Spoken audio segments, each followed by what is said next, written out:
Before there was earth, before there was sky, there was only the gap. A yawning, silent void where the north wind met the southern fire. This is where the story of the Norse begins, not in a garden of paradise, but in the brutal collision of ice and flame. Tonight, we travel to the edge of the known world, to the halls of Valhalla and the roots of the World Tree. We will walk with Odin, the one-eyed wanderer who sacrificed himself to himself for wisdom. We will stand with Thor as he fights the chaos of the giants, and we will watch as the threads of fate spun by the Norns lead inevitably to the twilight of the gods. This is not a story of happily ever after. It is a story of courage in the face of certain doom. It is the saga of a people who knew that winter was always coming, but who decided to sing in the darkness anyway. So, pull the furs tight. Let the fire burn low. We are going north. To understand the north, you must first understand the silence. Forget the fertile mud of Egypt. Forget the warm, starry nights of Babylon. In the beginning of the Norse memory, there was no earth to stand on, and no sky to look up at. There was no grass. There was no sand. There was only the gap. The ancients called it Ginnungagap, the yawning void. Imagine a canyon without a bottom, a mouth without a face. It was a space of absolute, terrifying nothingness. But it wasn't in it empty. It was charged with a tension that hummed in the dark, because it was bordered by two extremes of physics that could not coexist. To the north lay Niflheim. This was the world of mist. It was a place of darkness and crushing cold, where the wind screamed over glaciers that had never seen a sun. In the center of this frozen waste was a well called Ymir, the roaring kettle, from which 11 poisonous rivers flowed. These rivers did not flow with water. They flowed with ether, a substance like liquid yeast or venom, freezing as it poured into the void, layer upon layer of rime ice. To the south lay Muspelheim.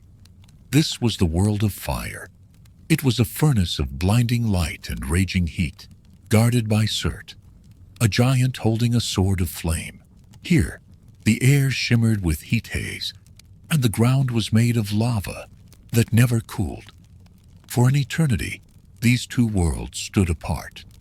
The ice grew toward the south, the fire reached toward the north, and somewhere in the middle, in the silence of the gap, they met.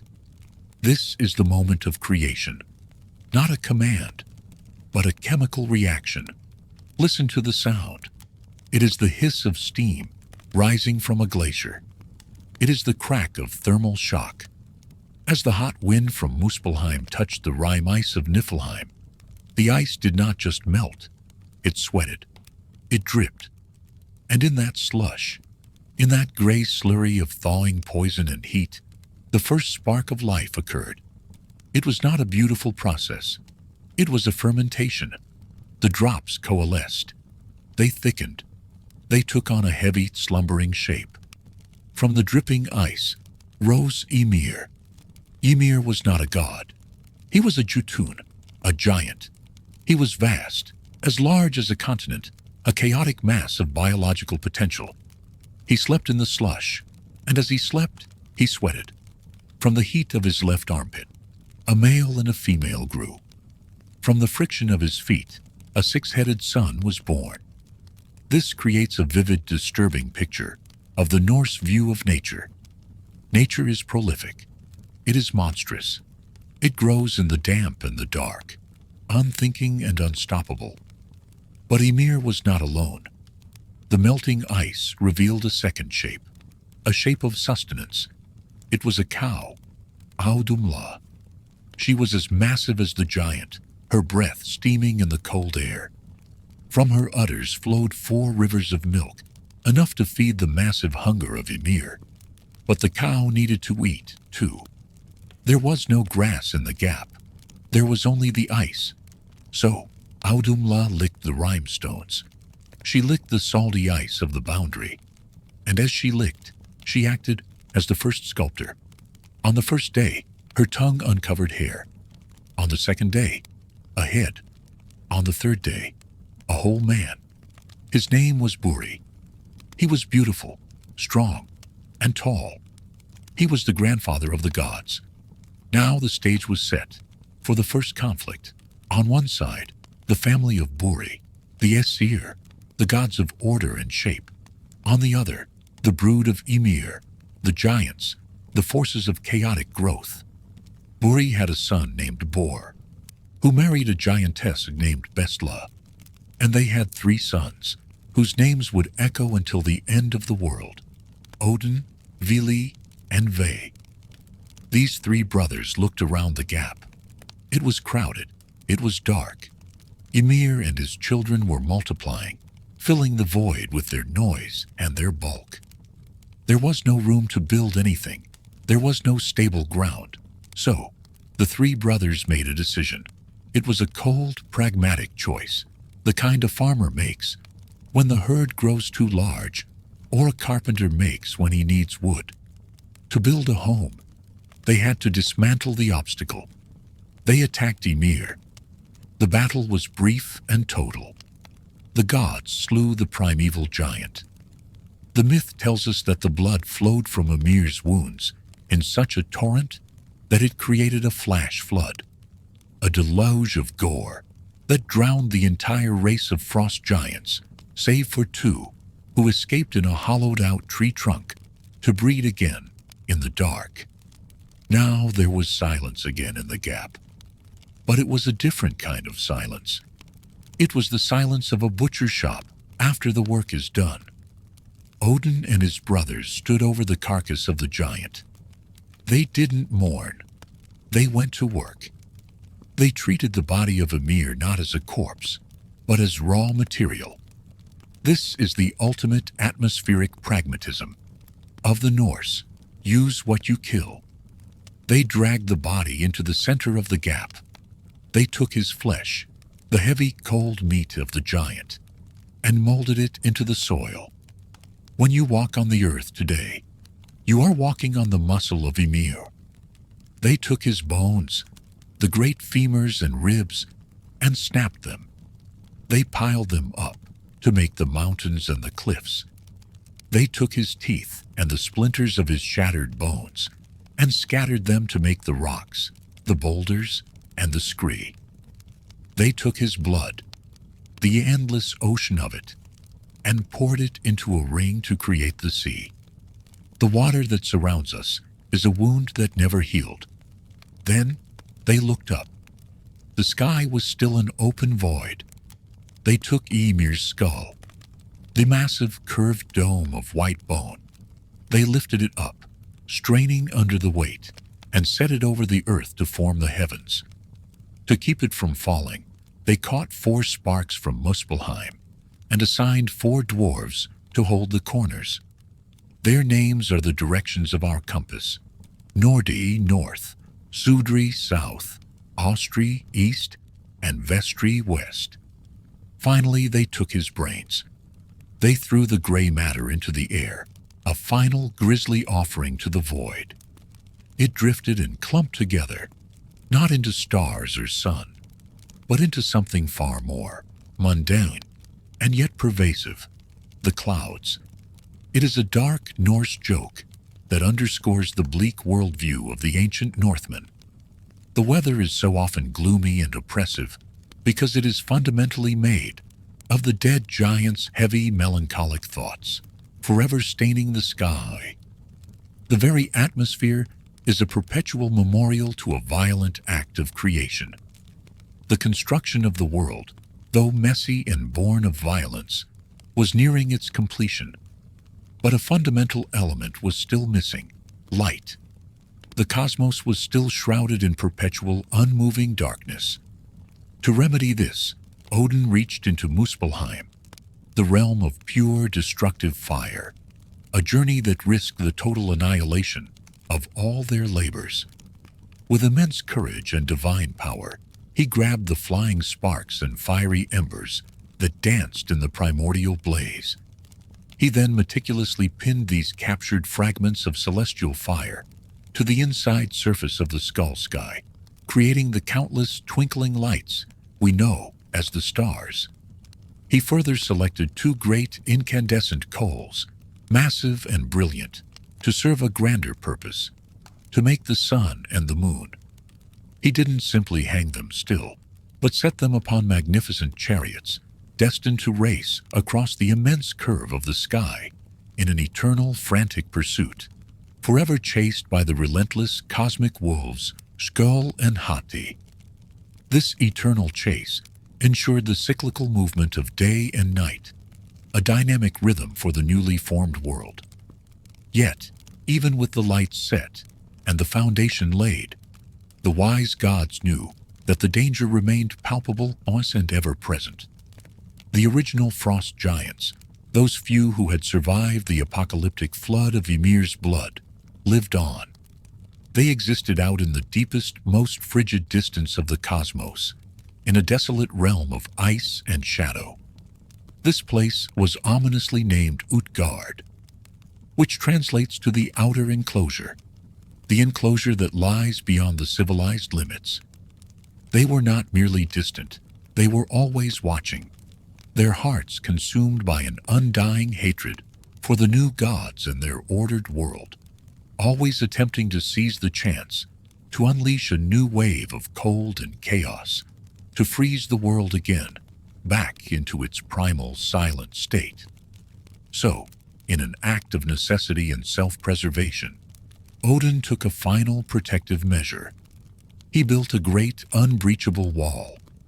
He utilized the most unlikely material available: Ymir's eyelashes, bristling, thick, unsurprisingly resilient. With these unique biological fragments, he constructed a massive, insurmountable fence that encircled the absolute center of the newly forged world. Inside the protective boundary of this fence, he created a safe zone, a bastion against the primordial cold and the hostility of the giants. It was a place where the fire from Muspelheim could be harnessed to be warm and sustaining, and where the vicious, scouring wind from Niflheim was successfully blocked. He bestowed upon this central defended territory the name Midgard, the middle enclosure. This is the place of humanity. This is where we live, and the lesson of the Norse creation myth is a hard-won, pragmatic truth. We do not reside in an open, welcoming field. We live, instead, in a fortified space, a great fortress. We exist behind a towering barricade, a bulwark made of a dead giant's bristling eyelashes, perpetually huddled around the sacred hearth fire, our ancestors' tales and stories serving as a secondary defense, a necessary magic to keep the encroaching darkness and the cold at bay. The creation of the Norse world is therefore not a gentle genesis, not an act of tender, effortless divine will. It is a violent, necessary renovation. It is a story that delivers a stark, existential message to all who listen. The world, at its core, is cold and unforgiving, and the raw materials for life are hard, barbaric, and often require brutal force to shape.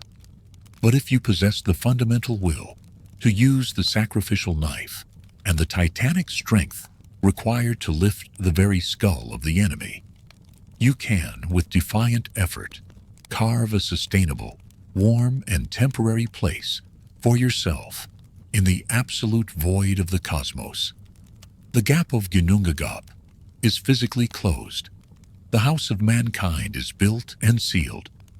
But outside the protective wall of eyelashes, the cold, chaotic wind from Niflheim is still relentlessly blowing, and the frost giants in the desolate reaches of Utgard are always watching. They remember every injury. The skull of the giant was lifted. The fence of eyelashes was built. The sea was poured. But a house is not a home until it has a structure to hold it up against the wind. In the Norse mind, Gravity alone was not enough to keep the universe from falling back into the gap. It needed a spine, rising from the center of the world, piercing through the soil of Midgard, and stretching up past the clouds of the giant's brain, stands the ash. Its name is Yggdrasil. Do not picture a garden tree. Do not picture an oak in a meadow. Picture a biological column so vast that its branches hold up the stars, and its roots drink from the deepest wells of history. It is the axis of all things. It is the scaffolding of reality. Yggdrasil is described as an ash tree, Fraxinus excelsior, which is a pragmatic choice. Ash wood is tough. It bends without breaking. It is the wood used for spear shafts and axe handles. The Norse universe is built from the same material as a weapon. The tree is the connection. Before Yggdrasil, the worlds were drifting shards of ice and fire.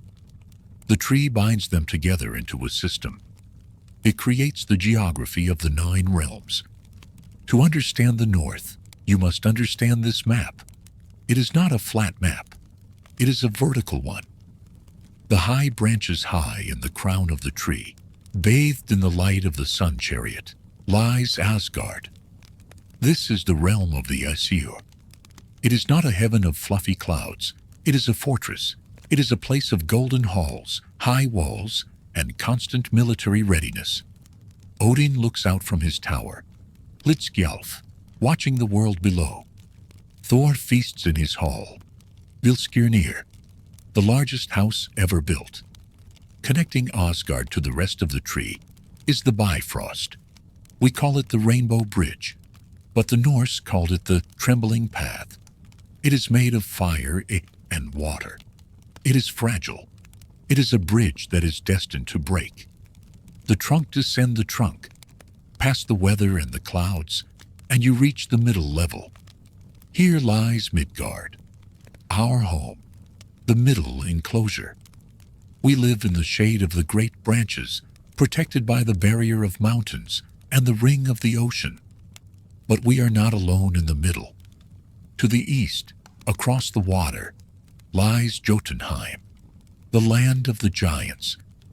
This is the wilderness.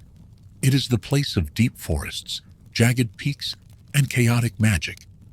It is everything that is too big, too wild, and too old for humans to understand. To the west, perhaps, lies Vanaheim, the home of the Vanir gods, the deities of fertility and the sea, whom we will meet soon. And somewhere in the dark soil, hidden in the Svartalfheim, dark elf home, and Nidavellir, dwarf home, lie the crafters. The dwarves are the engineers of the tree. They live underground, forging the treasures of the gods, turning the bones of the earth into gold. The roots. But the true power of a tree is in its roots. Yggdrasil has 3 great roots that drink from 3 very different wells. This is the plumbing of the cosmos. The first root reaches down into Niflheim, the old world of ice. It drinks from Hvergelmir, the roaring kettle, where the poisonous rivers are recycled. This root is gnawed upon by a dragon, Nidhogg. Imagine the sound, the slow, wet scraping of a dragon's teeth against the wood of the world. Nidhogg is the embodiment of decay. He is the rot that tries to bring the tree down from below. The universe is constantly healing itself against his bite. The second root reaches toward Jotunheim. It drinks from Mimisbrunner, Mimir's well. This is the well of wisdom. The water here is heavy with memory. Mimir, an ancient and mysterious figure, sometimes a god, sometimes a giant, drinks from it every day using the Gjallarhorn. He knows everything that has happened and everything that will happen. This well is the library of the universe. The third root reaches up toward Asgard. It drinks from the Udarbrunner, the well of fate. Here live the Norns, Urd, what was, Verdandi, what is, and Skuld, what shall be. These three women are the most powerful beings in the Norse cosmos, more powerful than Odin, more powerful than Thor. They do not rule. They weave. They carve runes into the wood of the tree. They pour water and white mud over the root to keep it from rotting. They decide the lifespan of every man and every god. The image of the Norns is one of absolute, terrifying pragmatism. They are not cruel. They are just doing their job. They spin the thread. They measure the thread. They cut the thread. No amount of prayer or bravery can change the length of the string once it is cut. The ecosystem of the tree.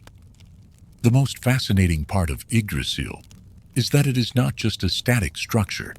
It is a dynamic, living ecosystem that pulses with mythological life and a constant friction.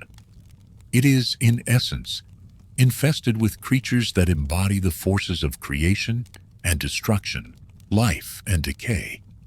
At the very summit, nestled within the highest branches, sits a nameless, immensely wise eagle, sometimes accompanied by the hawky Fenrir, perched between its eyes. This eagle represents the celestial, the airy, and the conscious mind of the cosmos. Its sharp eyes oversee all 9 realms simultaneously, symbolizing unparalleled vision and knowledge.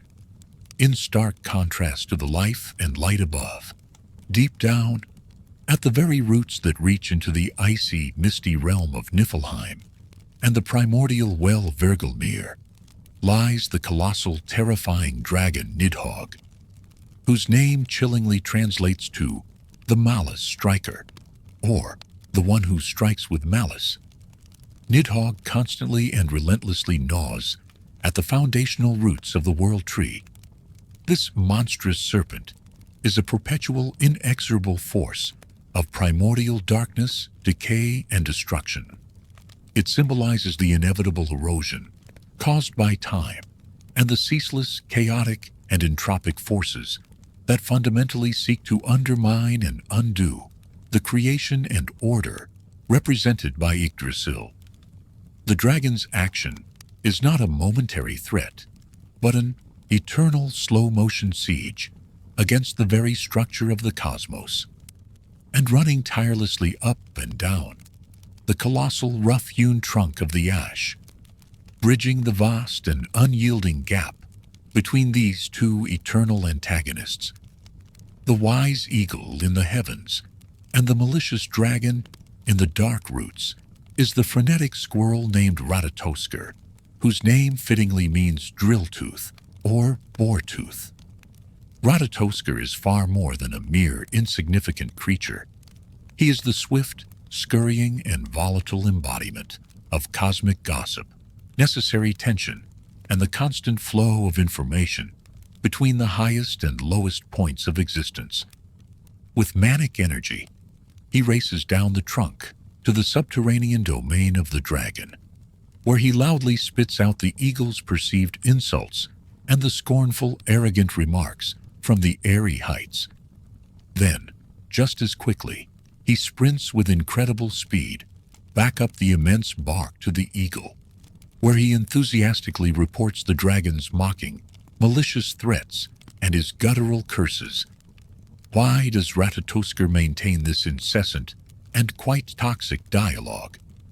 Because the tension, the constant friction, and the dynamic animosity are absolutely necessary for the ongoing life and structural integrity of the tree. A mighty tree that stands rigid, unyielding, and refuses to flex or adjust in the face of opposing external forces will eventually become brittle, weak, and inevitably shatter or break. The ceaseless, vibrant, and actively maintained animosity between the high and the low, the light and the dark, the order and the chaos, keeps the world tree alive, forcing it to remain flexible, intensely resilient, and perpetually renewed through its own internal struggle. It is this very friction, this energetic exchange of hatred, that keeps the life-giving sap continuously flowing through all the realms. Furthermore, contributing significantly to the constant state of wear and tear that is so essential to its vitality, are four powerful stags, Dain, Dvalin, Duneyr, and Durathror, who wander, graze, and leap through the celestial branches. They are not benign or gentle grazers. Instead, they continuously and ravenously feed upon the sacred leaves and the tender young shoots of Yggdrasil. These four stags symbolize the relentless, inexorable march of time, the inescapable passage of the seasons, and the constant universal consumption of all life. The world tree is, therefore, always being eaten, always being bitten, always decaying, and always being renewed. A profound and enduring metaphor for the cyclical, dynamic nature of existence, where growth and decay are not opposites, but two inseparable and necessary phases of the same eternal process. And yet, it stands. This is the central lesson of the Norse architecture. The universe is not a static, perfect crystal. It is a living, dying, regenerating thing. It is under constant attack. From the dragon below, the stags above, the rot inside. And it survives because of the care of the Nords, who pour the mud. It survives because of the strength of the ash. To live in the Norse world is to live in the branches of a tree that is constantly being chewed on. It creaks. It groans. We feel the vibrations of Nidhogg's teeth in the earthquakes. We feel the wind of the eagle's wings in the storms. But as long as the tree stands, the center holds. The roof of the sky stays up. The barrier of eyelashes keeps the giants out. We are small creatures nesting in the bark of a very large, very old organism. And looking at the map of the 9 realms, we realize our place. We are in the middle, Midgard, suspended between the wisdom of the deep roots and the glory of the high branches, trying to keep our footing on the trembling path. The tree of Yggdrasil was built. The realms were ordered. But even the gods are not immune to envy. In the high branches of Asgard lived the Aesir. These were the gods of the hall. Odin, the All-Father. Thor, the Thunderer. Tyr, the Judge. They were gods of weapons, of walls, of honor, and of law. Their power was masculine, hard, and defensive. They valued strength and the ability to hold the line against the giants. But they were not the only gods in the tree. Somewhere else, perhaps to the west, perhaps in a realm closer to the earth, lived the Vanir. These were the gods of the field. Njord, the lord of ships. Freyr, the lord of the harvest. Freya, the lady of magic and desire. Their power was different. It was softer, wetter, and more dangerous. They controlled the fertility of the soil, the wind in the sails, and the deep prophetic magic called Surtr. They did not care for walls. They cared for growth, and they were incredibly rich. The conflict began, as many conflicts do, with a visitor. A woman came to Asgard. Her name was Gulveig, gold power, or gold drink. She walked into the hall of Odin, glittering with wealth. She spoke of magic that could bend the mind and turn the soil. She represented the unbridled power of greed and desire. The Aesir were threatened. They did not understand her magic. They feared that her gold would corrupt their warrior discipline. So, they reacted with violence. They seized Gulveig. They tied her up in the center of their hall, and they set her on fire. She burned. She turned to ash. But when the flames died down, she stepped out of the embers, whole and alive. They burned her again. She walked out again. 3 times they burned her, and 3 times she was reborn. The Aesir realized they couldn't kill this power. You cannot kill desire. You cannot kill the fertility of the earth with a spear. When the Vanir heard how their emissary had been treated, they were furious. They marched on Asgard. This was the first war. It was a clash of ideologies. The Aesir fought with weapons. The Vanir fought with magic. The Aesir threw their spears, a cloud of iron darkening the sky. But the Vanir sang their songs. They worked their satyr. They made the walls of Asgard, the invincible fortress, soft. The stones crumbled. The defenses melted. The Vanir breached the perimeter, flooding into the stronghold of the warriors. It was a stalemate. The Aesir couldn't be defeated in combat, but the Vanir couldn't be kept out. The gods looked at each other across the broken walls and realized a pragmatic truth. We need each other. The Aesir had strength, but they had no way to feed themselves. They had no way to make the crops grow or the ships sail. The Vanir had wealth, but they had no way to protect it from the giants. So, they sat down to make a truce.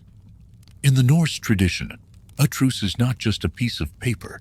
It is a biological bond. To seal the peace, the two tribes gathered around a voet.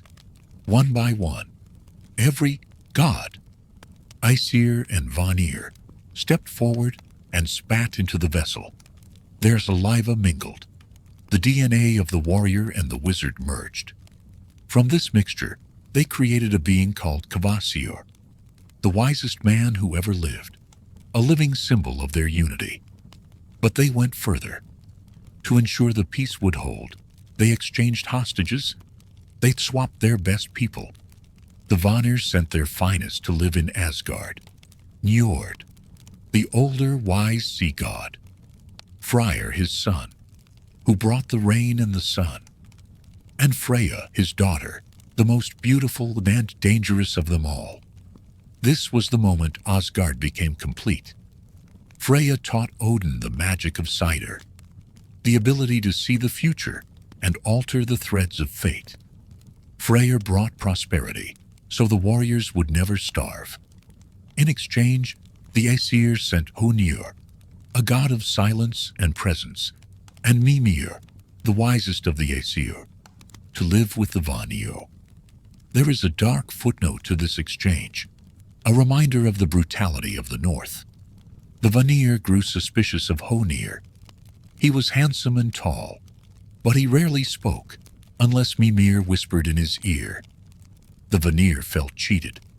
In a fit of rage, they cut off Mimir's head and sent it back to Odin. Odin didn't declare war again. He accepted the price. He took Mimir's head, preserved it with herbs and spells, and placed it by the root of the tree. It became his advisor. He learned that wisdom often comes from listening to the dead. The war of the gods ended not with a conqueror, but with a synthesis. The Aesir and Vanir became one pantheon.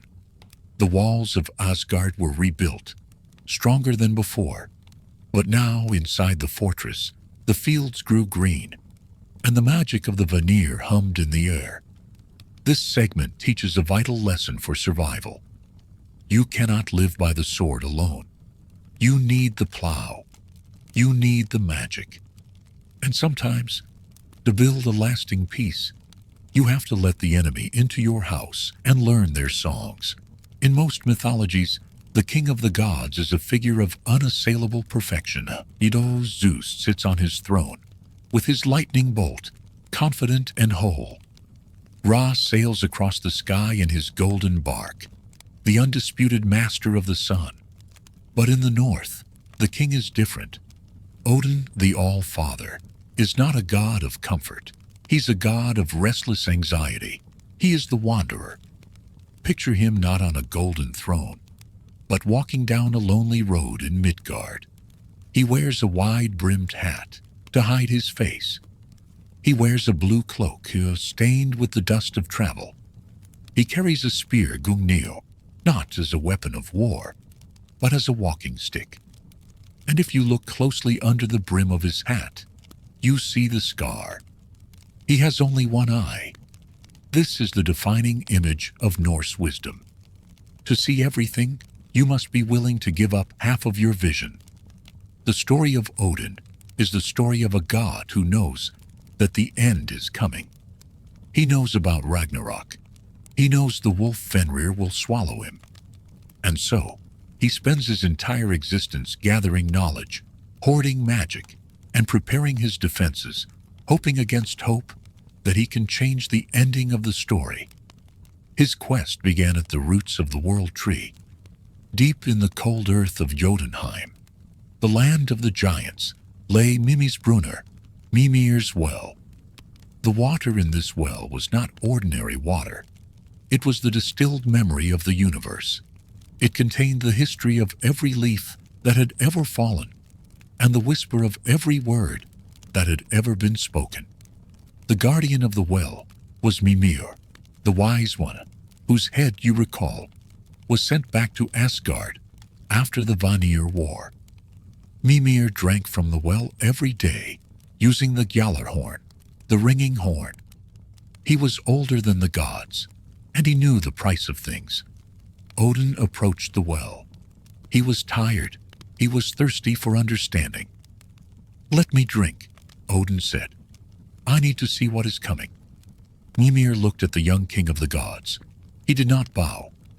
He did not offer the water freely. "Wisdom is not a gift," Ymir said. "It is a purchase.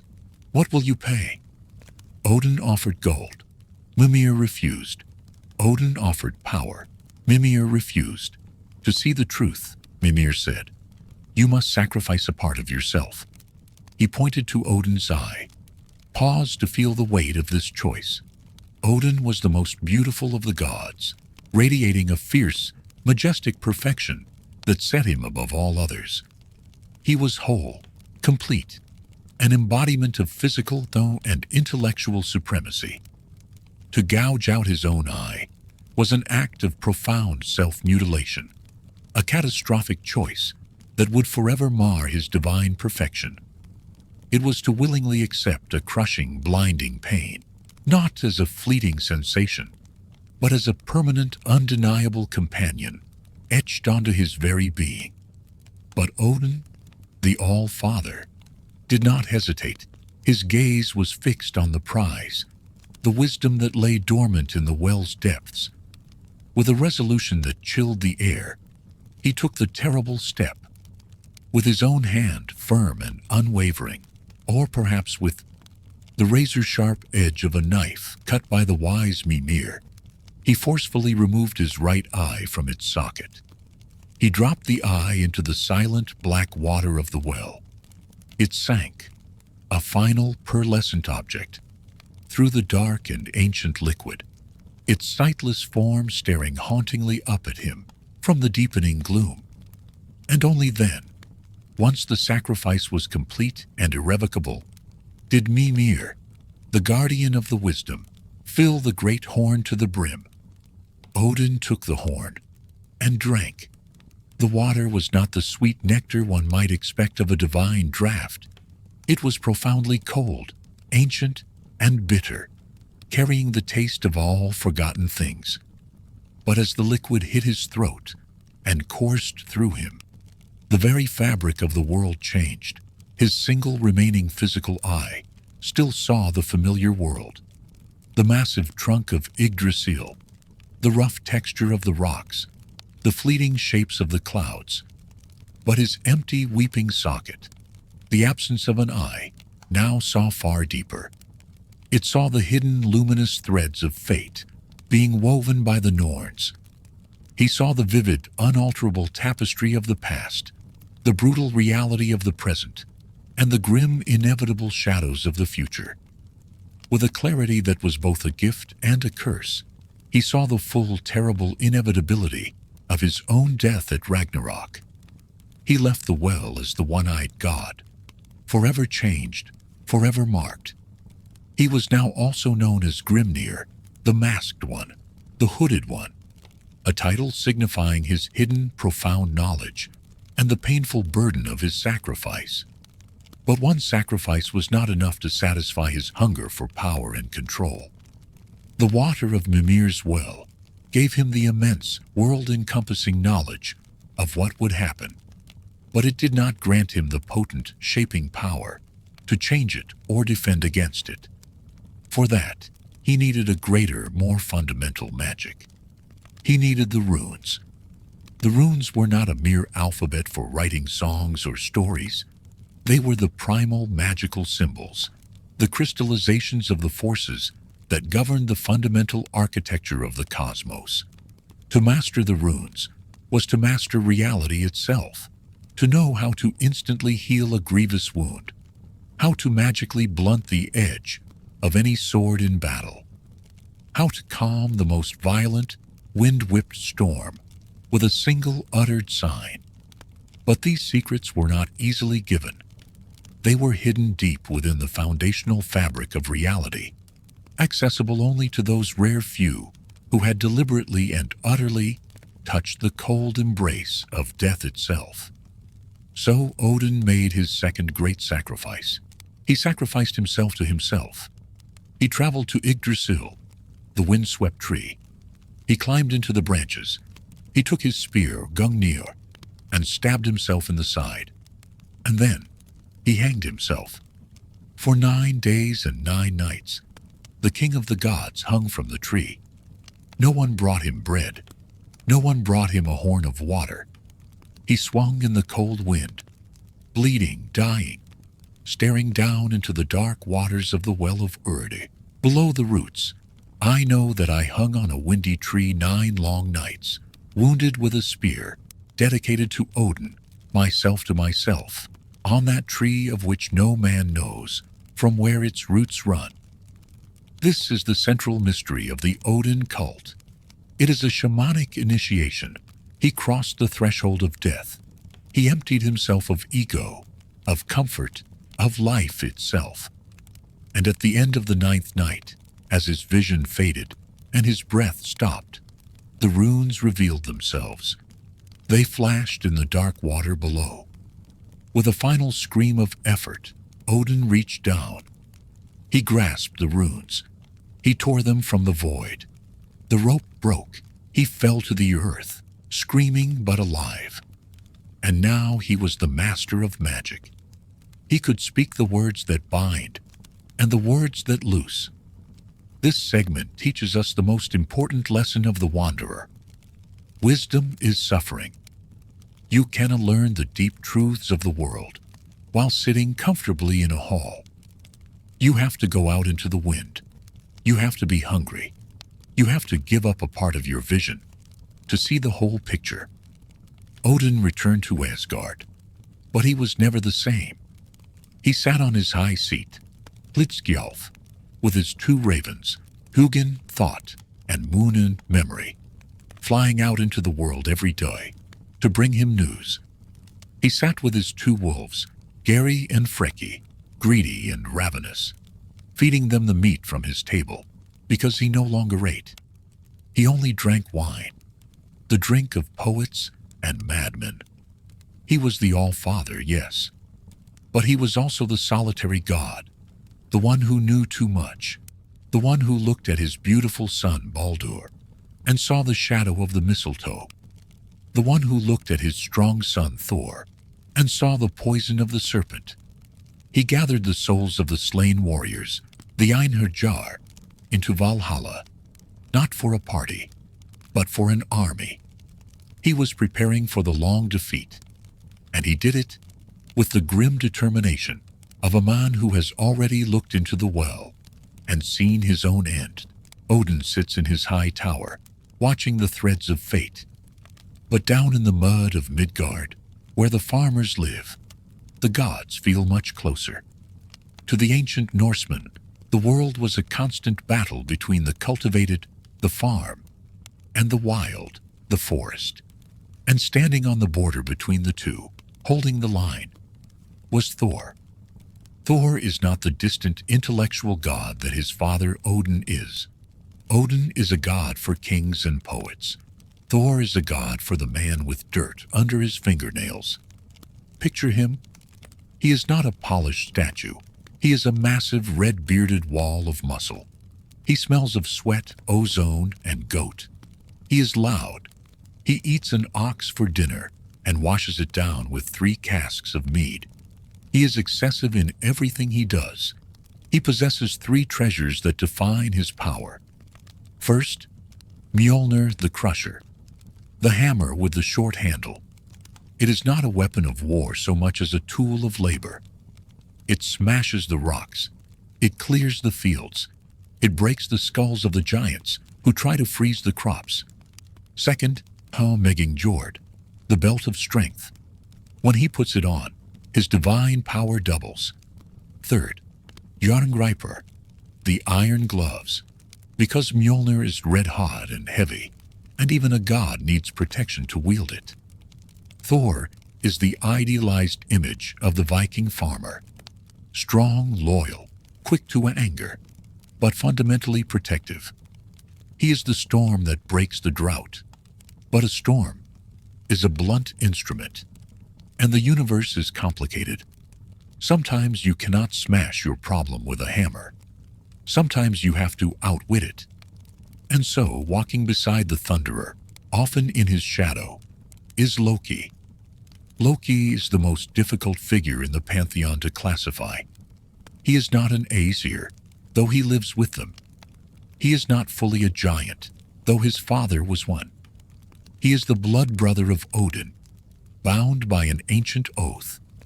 If Thor is the sturdy pillars of the house, Loki is the fire in the hearth. Fire is useful. It cooks your food. It keeps you warm. It is the spark of invention and technology. But if you take your eyes off the fire for 1 second, it will burn your house to the ground. Loki is the catalyst. In almost every Norse myth, the plot begins because Loki does something stupid, and it ends because Loki does something clever to fix it. He is the engine of the story. Without him, the gods would just sit in their golden chairs, bored and stagnant. The relationship between Thor and Loki is the central dynamic of the Middle Saga. They travel together constantly, order and chaos, walking down the road. Take the story of the fishing trip. Thor, wanting to test his strength, goes fishing with the giant Ymir. He doesn't use a worm. He rips the head off an ox and puts it on a hook the size of an anchor. He rows out into the deepest, darkest part of the ocean, far beyond where any sane man would go. He's fishing for Jörmungandr, the Midgard serpent, the snake that encircles the world. This is the ultimate confrontation between the sky thunder and the sea serpent. Thor feels a bite.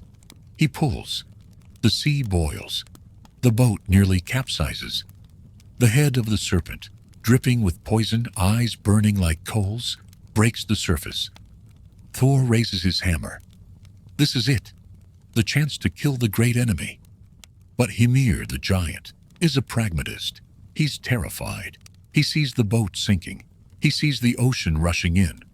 Just as Thor swings the hammer, Ymir takes his knife and cuts the fishing line. The serpent sinks back into the depths. Thor screams in rage. He throws the giant overboard. This story tells us something vital about Thor. He's brave, yes, but he is reckless. He would have drowned the world just to kill the snake. He needs a counterweight. Now consider the story of the theft of Mjolnir. One morning, the mighty Thor wakes up in his dwelling, Bilskirnir, and a dreadful realization washes over him. His powerful hammer, Mjolnir, is gone. The silence where the familiar weight of the weapon should be is deafening, and the panic that ripples through Asgard is absolute. Without Mjolnir, the very symbol and guarantor of their defense, the glorious golden walls of the gods are rendered completely defenseless. The frost giants, the ancient relentless enemies of the Aesir, will undoubtedly seize this opportunity and storm the gates of the divine city. Thor, the god of thunder, is paralyzed by the loss. He is a god of action, of overwhelming force. But this problem cannot be solved with a blow. You cannot smash a problem if you have lost your smasher. Thus, he turns to the one being in all the 9 worlds, whose mind works around obstacles instead of through them. Loki, Loki, he whispers, the urgency a low growl in his voice. My hammer is stolen, and Asgard is exposed. Loki, the quick-witted trickster, does not succumb to panic. He immediately shifts into action, his mind already spinning scenarios and solutions. He first goes to Freya, the goddess of love, beauty, and war, and politely but urgently requests the loan of her magical feather cloak. Donning the cloak, which allows the wearer to transform into a falcon and fly, Loki soars through the air, past the defenses of Asgard, and deep into the desolate, frost-bitten realm of Jotunheim, the land of the giants. His search is not long. He quickly finds the brazen culprit, the boastful giant king, Thrym. Thrym does not attempt to deny the theft. He admits it with a cruel, smug grin. I have taken Mjolnir, the giant announces. I have hidden the hammer, 8 miles beneath the earth, sealed away within the hardest rock, and I will give it back only on one condition. You must bring me Freya as my bride. This demand precipitates a complete disaster. The gods relay the message to Freya, who erupts in a blinding, terrifying fury. She refuses absolutely, declaring that she will not be married to a repulsive giant. She snorts with such incredible rage that Brisingamen, her magnificent necklace, the most prized possession in Asgard, bursts from the force of her indignation. It is in this moment of despair, with time running out before the giant's inevitable attack, that Heimdall, the ever-vigilant watchman of the gods, steps forward with a proposal. It is a plan that is humiliating, utterly ridiculous, and yet undeniably brilliant. There is only one way, he proposes, his voice steady. We must dress Thor himself in a bridal dress. Let us adorn his massive chest with glittering gems and veil his face completely. Let him go to Jotunheim in the guise of Freya. Thor is utterly horrified by the suggestion. The gods, my enemies, and all the worlds will forever call me unmanly. He protests, his dignity wounded to the core. But Loki, ever the pragmatist and the voice of harsh necessity, speaks the cold, hard truth. If you do not do this, Loki counters, his gaze steady, the frost giants will not just call you unmanly, they will be living in Asgard by tomorrow. Put on the dress, Thor. It is our only choice. And to make the deception complete, Loki volunteers to accompany the thunder god, disguising himself as the bridesmaid. Imagine the utterly farcical scene that unfolds. The massive, muscular Thor, squeezed uncomfortably into a wedding dress, his iconic fiery red beard, miserably hidden behind a heavy veil, is seated at the wedding feast, in the giant's desolate hall. He attempts to maintain the illusion of a delicate bride, but his natural appetite is too immense to contain. He devours an entire ox. He consumes 8 large salmon. He drains 3 massive casks of mead. Thrym, the excited but increasingly suspicious groom, watches in astonishment. I have never in all my life seen a bride eat so much, he mutters, his brow furrowed. Loki, ever the quick-thinking spinner of tales, leans in and whispers his ready excuse. She hasn't eaten a single thing for 8 long days, my lord. She was so consumed and eager to marry you. Later, Thrym lifts the veil, intending to give his supposed bride a kiss. Instead, he recoils in shock, seeing Thor's eyes, burning with a terrible contained rage, like red volcanic fire. Why are her eyes so terrifyingly fierce? He demands. Loki instantly supplies the lie. She has not slept a wink for 8 long days, my lord. She was so consumed and eager to marry you. Finally, the moment of climax arrives. To sanctify and hallow the marriage, Mjolnir, the sacred hammer, is brought forth by a giant servant and reverently laid upon the bride's lap. The second Thor feels the familiar, powerful wooden handle of Mjolnir. The masquerade is over. The great, thunderous energy of the god returns in a blinding flash. He rips off the humiliating veil with a roar. He raises the mighty hammer. He kills Thrym with a single devastating blow. He kills the rest of the giant guests. He systematically smashes the entire wedding hall to pieces, leaving nothing but ruin and frost in his wake.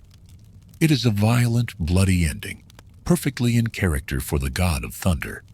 But the entire setup is a masterpiece of pure comedy. More importantly, the tale perfectly proves the necessity of the Thor and Loki partnership.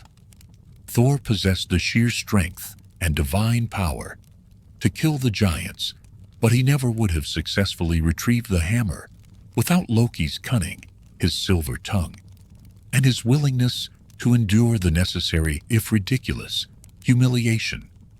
For eons, this delicate balance of brawn and brain held the universe together. Thor tolerated Loki because the trickster was undeniably useful and clever. Loki helped Thor because the powerful god of thunder offered essential protection and a sense of belonging among the Aesir. But a fire, if left unchecked, eventually grows beyond control and consumes its own fuel. As time marched on, Loki's characteristic mischief began its slow, inevitable turn into outright malice. His legendary pranks became cruel and destructive. He began to father monstrous children in secret. The terrifying wolf Fenrir, the world-encircling serpent Jörmungandr, and the dark goddess Hel. He grew to resent the golden, rigid perfection and order of the Aesir. He began to look at the majestic, fortified walls of Asgard not as a comforting home, but as a suffocating cage from which he longed to escape. The profound pragmatism that defines the Norse myth is that it does not attempt to deny the darkness, the brokenness, or the dangerous sibling rivalry inherent within the divine family. We all have a Loki inside us, a disruptive, chaotic voice that whispers against order and a secret desire to watch it all burn down. And we all possess a Thor, a steadfast, powerful part of us that simply wants to protect what is ours. The inherent tragedy of the mythology is the stark realization that these two colossal opposing forces cannot walk together forever in harmony. The great storm and the hidden fire will eventually collide in a cataclysmic fashion. And when they do, the very house of the gods will inevitably fall. But for now, in this moment, they are still companions. They are still walking down the long, winding road in Midgard, the world of men. The big, honest man with the heavy hammer and the sly, scarred man with the quick wits, forever looking for the next adventure, keeping the terrifying giants at bay and holding back the eternal, freezing winter for one more precious season. We have walked through the frozen gap of creation. We have climbed the ash tree. We have watched the walls of Asgard rise, fortified by the truce of the Vanir and the hammer of Thor. For eons the gods felt secure. They believed that their strength could hold back the dark indefinitely. But security is an illusion, and the end of the world did not begin with a giant's roar or a wolf's howl. It began with a bad dream. In the golden halls of Asgard lived a god named Baldur. He was the son of Odin and Frigg. He was not a warrior like Thor, nor a mystic like Odin. He was simply light. He was so beautiful, the texts say, that light shone from his skin. He was the god of joy, of purity, of the summer sun that never sets. When Baldur walked into a room, the shadows retreated. He was the proof that the universe could be good. But one night, the light flickered. Baldur began to have dreams. Dark, confusing, heavy dreams. He dreamt of mist.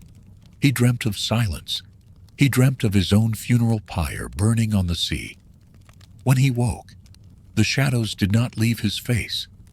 The anxiety spread through Asgard like a contagion. If the god of light could be frightened, then no one was safe. Odin, the wise wanderer, saddled his 8-legged horse, Sleipnir.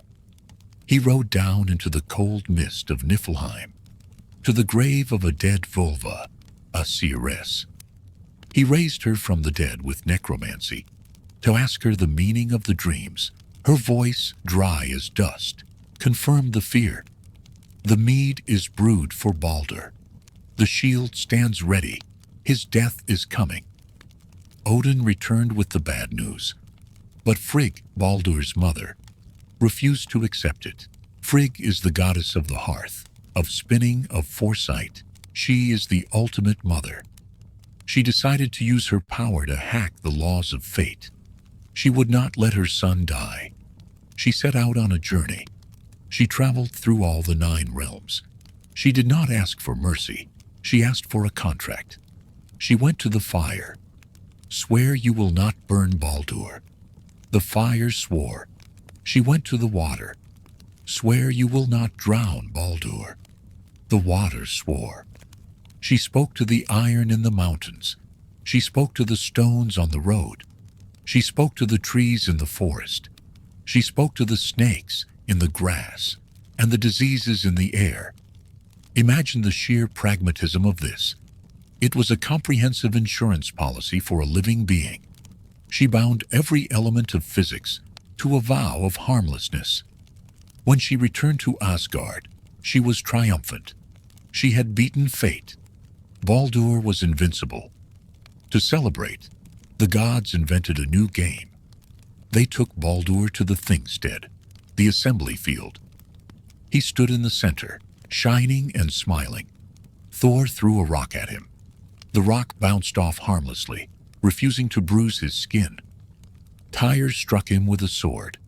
The iron turned aside in midair, refusing to cut him. They threw spears, axes, arrows. Nothing could hurt him. The elements honored their oath. It was a miracle. It was a party. The gods laughed, drunk on their own invulnerability. But one person was not laughing. Loki stood in the shadows watching. Loki, the catalyst.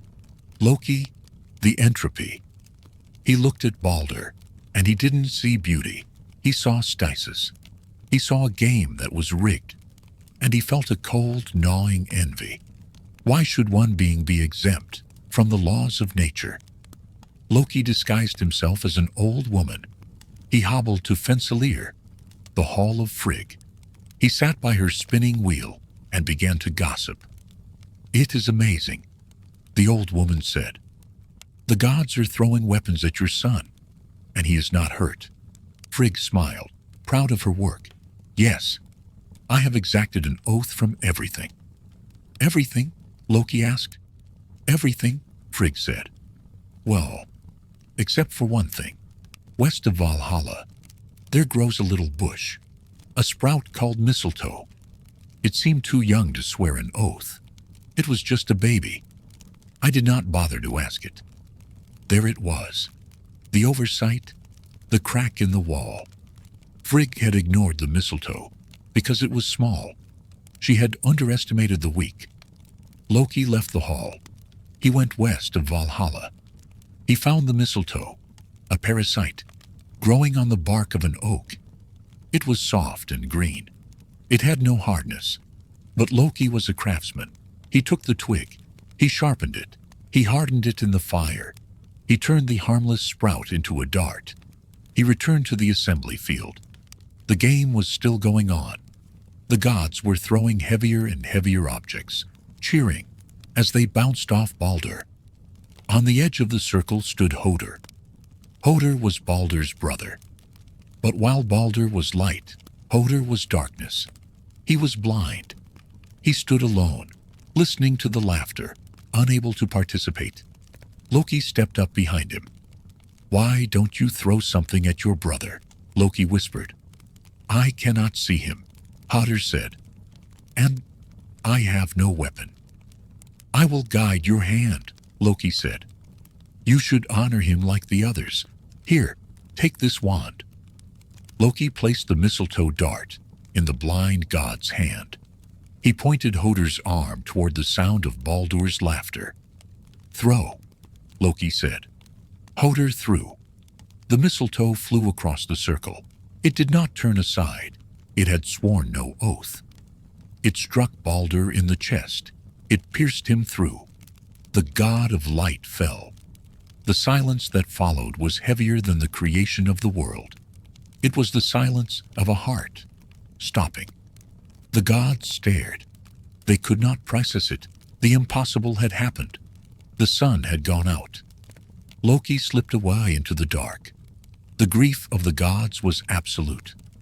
Frigg, the mother who had tried to fix the world, wept.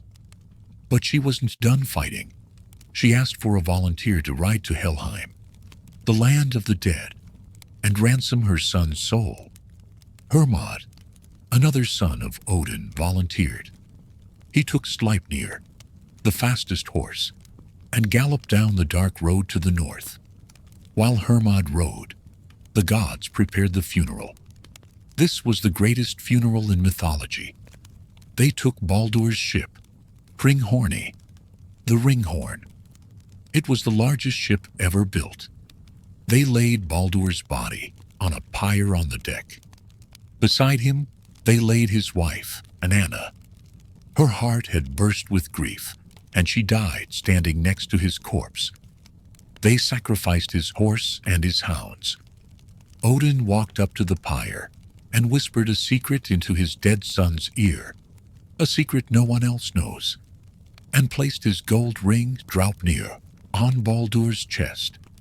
Thor, weeping with rage, kicked a dwarf named Litur into the fire, needing to vent his sorrow with violence. They pushed the ship out to sea. It burned. The light of Baldur returned to the elements, rising as smoke, leaving the world gray and cold. Meanwhile, deep in the underworld, Hermod reached the Hall of Hel. Hel was the daughter of Loki, half beautiful woman, half rotting corpse. She sat on her throne, unimpressed by the Aesir. "If Baldur is so beloved," Hel said, "then let the whole world prove it.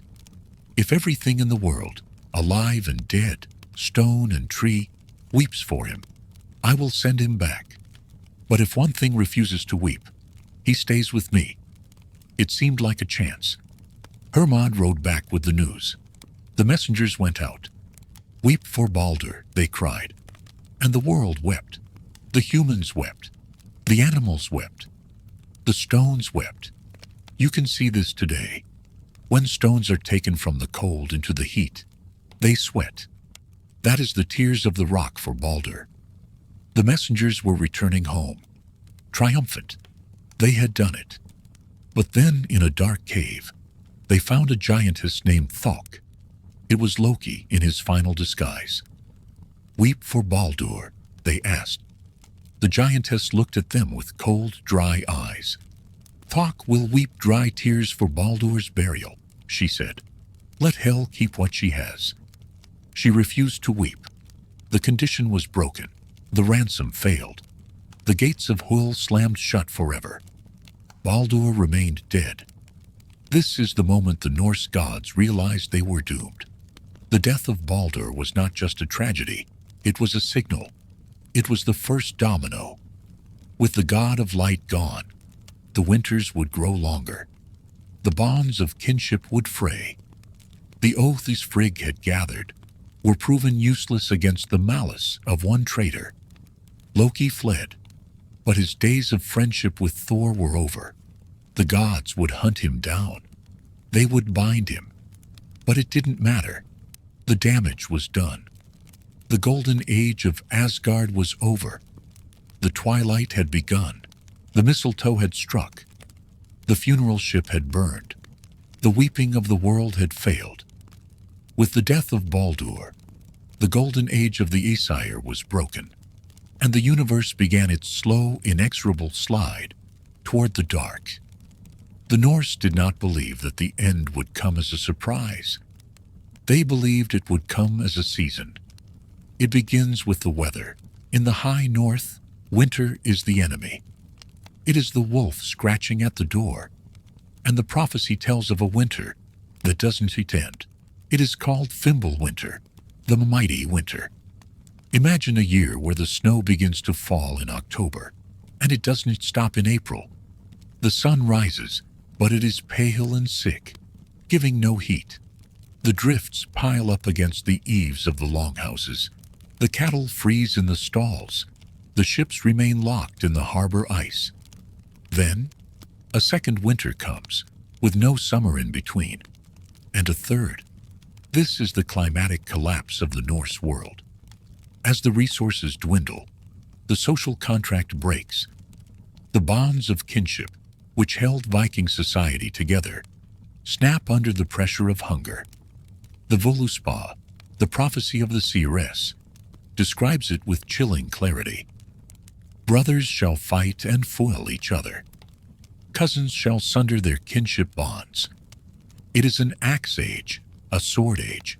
Shields are cloven. A wind age, a wolf age, before the world falls. This is the pragmatism of the apocalypse. The end doesn't start with demons. It starts with starvation and civil war. While the humans die in the snow of Midgard, the cosmos begins to unravel. The restraints that the gods placed on chaos, the ribbons, the chains, the oaths, begin to fail. Deep in the ironwood, the wolves catch their prey. Skal catches the sun. Hot catches the moon. The sky goes black. The stars detach from the skull of Ymir and fall into the sea. Under the earth, the tremors begin. The world tree shakes. The wolf Fenrir, bound for eons by the magical ribbon Gleipnir, stretches his massive muscles. The ribbon snaps. The wolf is loose. His jaw stretches from the earth to the sky. In the ocean, Jörmungandr, the Midgard serpent, releases his tail from his mouth. He thrashes toward the land, pushing a wall of water ahead of him. The ocean reclaims the shore, and from the east, a ship sets sail. This is the most gruesome image in Norse myth. The ship is called Naglfar. It is not made of oak or ash. It is made of the fingernails and toenails of dead men. For thousands of years, the Norse trimmed the nails of their dead, so they would not contribute to the building of this ship. But there were enough untrimmed nails. The ship is finished. It carries the army of the giants. Loki stands at the helm, finally free of his own chains, steering the forces of chaos toward the home of the gods. In Asgard, the silence is broken by a sound that every Viking knows, the blast of a horn. Heimdall, the watchman, stands on the Bifrost Bridge. He sees the doom approaching. He lifts the Gjallarhorn to his lips.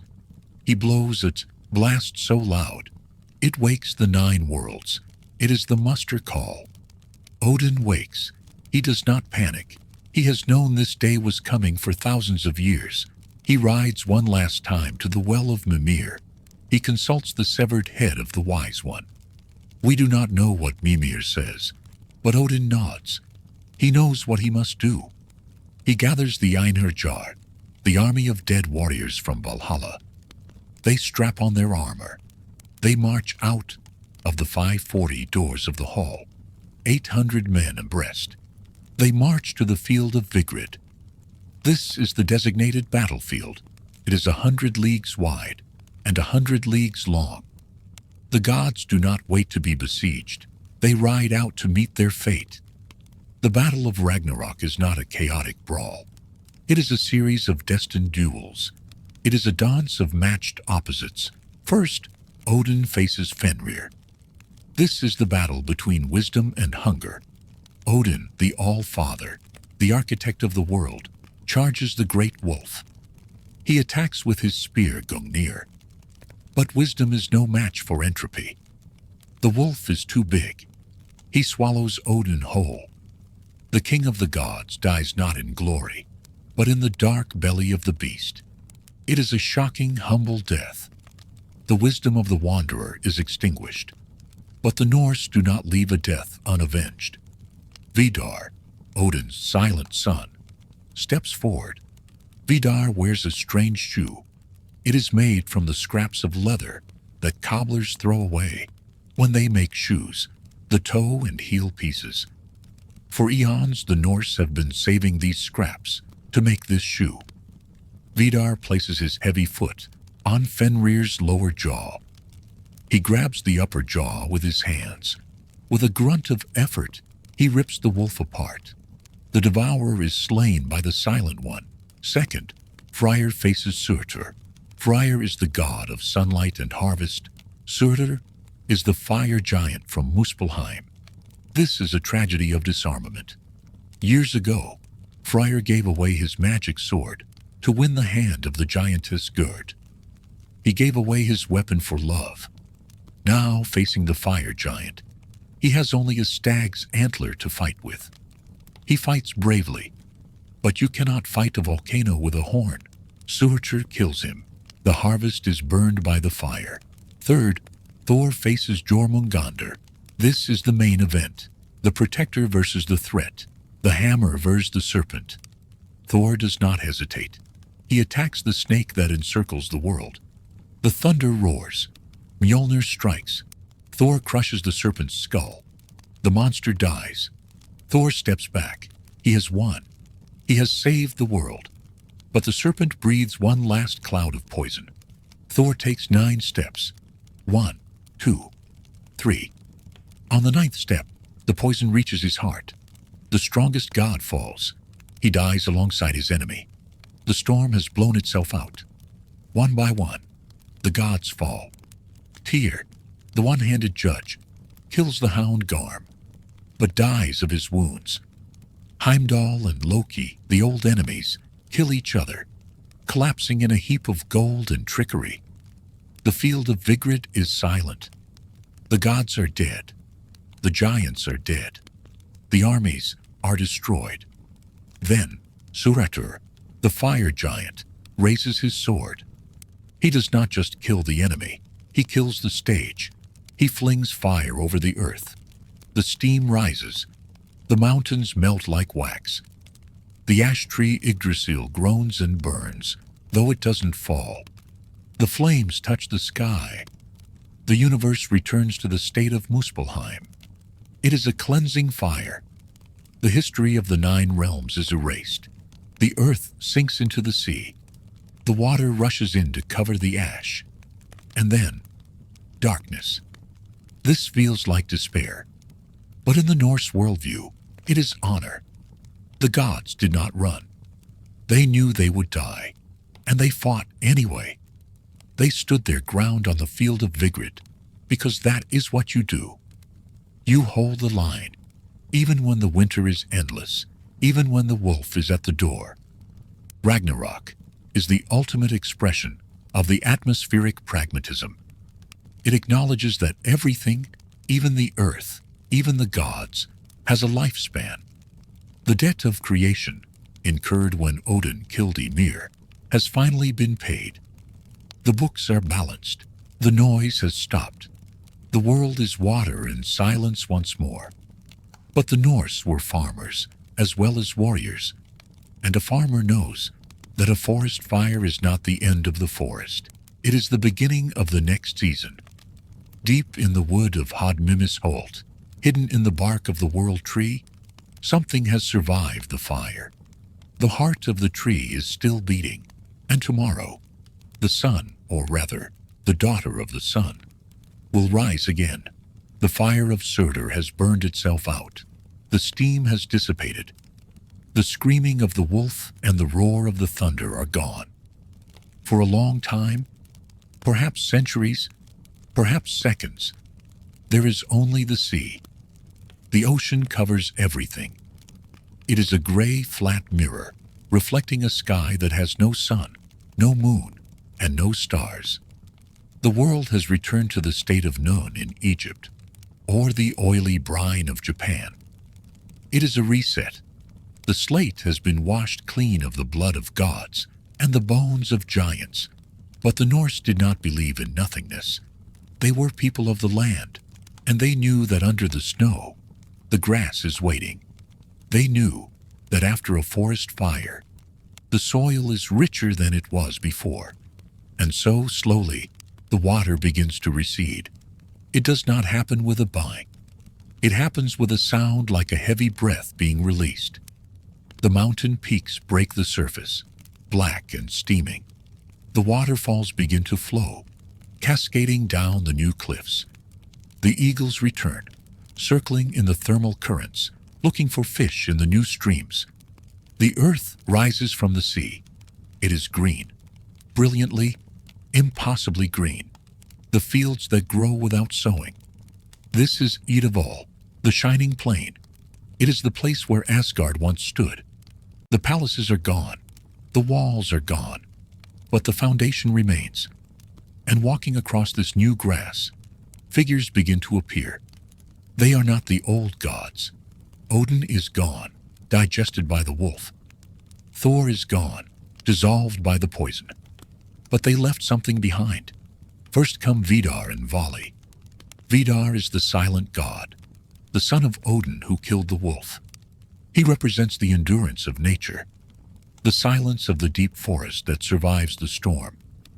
Vali is the avenger, born to kill Hodor, but now repurposed for peace. These two survived the fire because they were not part of the civilized order of the Hall. They were creatures of the wild. They lived through the apocalypse by simply outlasting it. Then come Modi and Magni. These are the sons of Thor. Their names mean courage and strength. They are young, unburdened by the memory of the old feuds, and they are carrying something. Between them, heavy and still warm, they carry Mjolnir, the hammer of Thor. The weapon that smashed the skulls of giants is now an heirloom. It is a tool passed from father to son. In the hands of Thor, it was a weapon of defense. In the hands of his sons, it will be a tool of consecration, used to hallow the new land, to drive in the boundary stakes of the new world. These surviving gods meet on the shining plain. They sit down in the grass. They do not fight. They talk. The texts say, they call to mind the great judgments and remember the old mysteries. They speak of Odin and the serpent, as we might speak of ancestors in a photo album, figures of legend who cleared the way for us. But the most emotional moment of the rebirth is yet to come. From the dark road of the north, walking out of the mist of Helheim, two figures approach. The gates of death have been broken by the fire. The ransom has finally been paid. Baldur returns. The god of light, whose death started the collapse, walks back into the world. He's unharmed. The fire did not touch him because he was already dead. And walking beside him is Hodor, the blind brother who killed him. The victim and the murderer walking hand in hand. This is the profound moral of the Norse endgame. The new world is not built on victory. It is built on forgiveness. The cycle of vengeance that destroyed the Aesir has been broken. Baldur does not hate Hodor. They are reconciled. The trauma of the past has been metabolized into wisdom. But what of us? What of the humans? We too have survived, but not by fighting. Deep in the wood of Hodmimis Holt, which some scholars say is the bark of the world tree itself, two humans hid. A man named Lif, life. A woman named Lifthrasir, lover of life. They did not hide in a fortress. They hid in the morning dew. They survived by becoming small, by becoming quiet, by drinking the dew of the tree.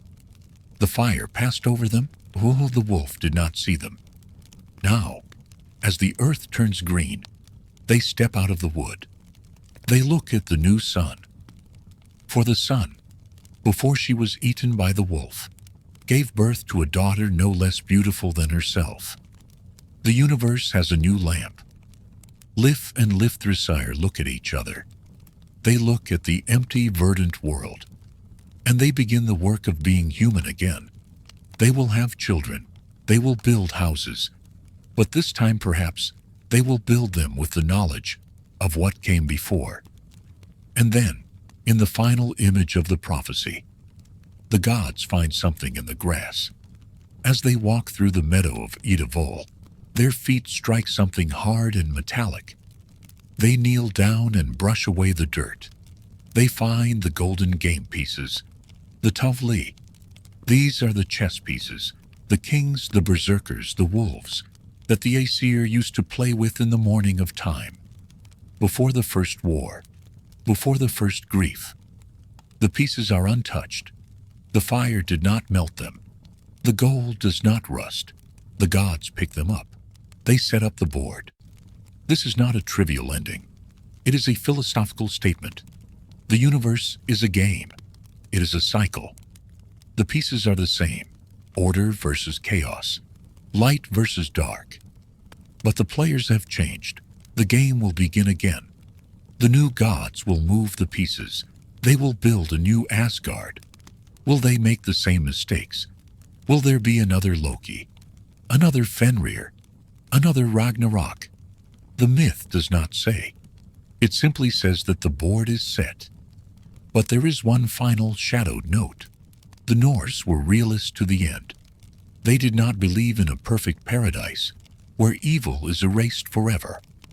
In the very last stanza of the prophecy, after the green shoots and the golden tables, the seeress sees one last thing. There comes the shadowy dragon flying, the glistening serpent from the moon-dark hills. Nidhogg flies over the plain, bearing corpses on his wings. The dragon Nidhogg survived. He rises from the underworld, his wings heavy with the dead. He flies past the new world and disappears into the void. He does not attack. He leaves. But his presence is a reminder. Evil still exists. Decay still exists. The roots of the tree are still being chewed. The new world is beautiful, but it is not safe. It is still a struggle. It is still a story of survival. But for now, the sun is warm. The grass is green.